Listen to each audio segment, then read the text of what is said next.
Stellenbosch wamemfunga Zamalek nyumbani. Takwimu ni wazuri sana wakiwa ugenini. Zamalek amefungwa bao 1-0 pale Misri.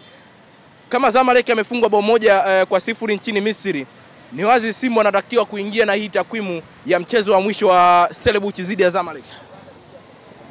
Stellenbosch kumfunga Zamalek ni sawasawa Ihefu kumfunga Yanga. Stellenbosch kumfunga Zamalek ni sawasawa Ihefu kumfunga Yanga. Ni sawasawa na Tabora kumfunga Yanga. Hizi ni fluku. Kwenye mpira kuna fluku inatokea.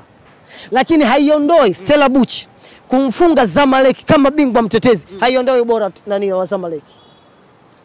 Hata Tabora alivyomfunga Yanga goli 3 haikuondoa ubora wa Yanga zidi ya Tabora. Vile vile hata kipindi kile Ihefu anamfunga napi? Anaifunga Yanga. Haikuondoa ubora wa Yanga.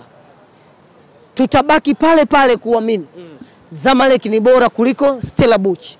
Tutabaki vile vile kuamini Simba ni bora kuliko Stellenbosch. Na hili liwepeleke Dosa Simba ni bora. Nimesema tutabaki kuamini vile vile Zamalek ni bora kuliko Stellenbosch.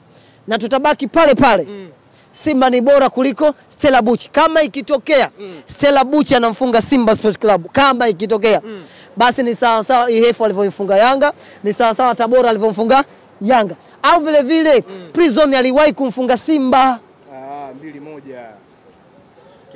Mangula, si ndio? Mangula. Je, Prison ni kubwa kuliko Simba? Tunaweza tukajiuliza.